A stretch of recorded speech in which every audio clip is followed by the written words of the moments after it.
পুরো ডিটেলস ভেঙে চুরে ওকে যতটা ভাঙা যায়, যতটা ভেঙে করা যায় সর্বোচ্চ ভাঙবেন, তাহলে আপনারা শিখতে পারবেন।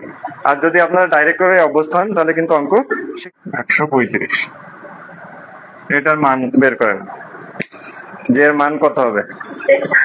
তাহলে হচ্ছে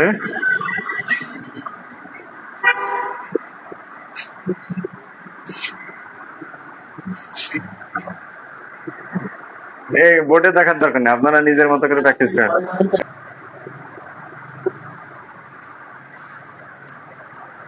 আরো ভেঙে দিই,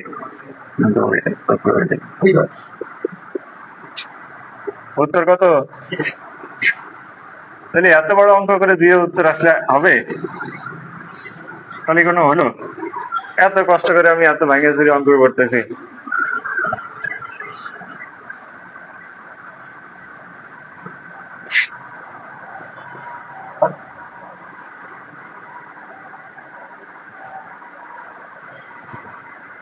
কে কে পারেন নাই?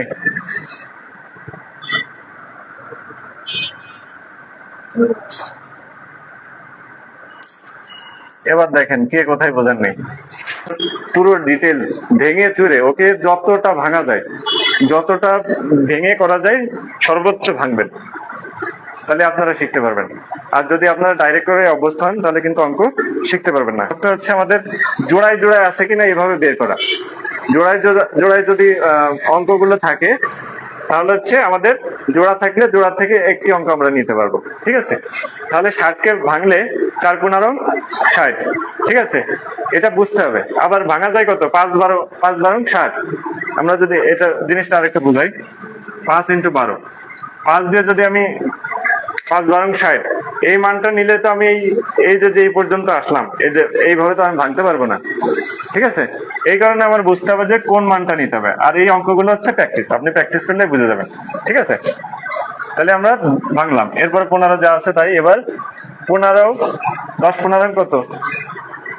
10 15 135 150। এটা আমি কনসেন্ট্রেশন আছে কিনা সেটা ক্লিয়ার করলাম। তাহলে 10 15 হচ্ছে 150, 9 15 135। আমরা কিন্তু ছোটবেলার নামটা পড়তেছি, অঙ্ক বা কিন্তু আপনি মজার মাধ্যমে পড়বেন না, ভালো লাগবে। ওকে, এরপরে এখন এই 9কে আমরা ভাঙছি, পরের লাইনে 4কেও ভাঙছি, 2 2 3 3, ঠিক আছে। আমাদের কনসেপ্ট ছিল যে আমি যদি জোড়ায় জোড়ায় ভাঙি একটা নিতে পারবো। তাহলে এই 4-এর বর্গমূল করলে 2টা আছে, তাহলে একটা নিব। এই পাশেও 3-এর 9-এর বর্গমূল করলে 3, 2টা আছে, একটা নিলাম। এটা রুটের আগে, মানে এর রুট করলে তখন তো আর এই 3-এর উপর রুট থাকবে না।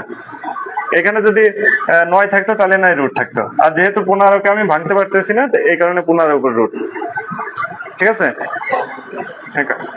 না, এখানে কমনের কিছু নেই। হ্যাঁ, এটা আপনি যেভাবে বোঝেন, আসলে অঙ্ক তো বোঝার বিষয়, আপনার বুঝলেই হলো।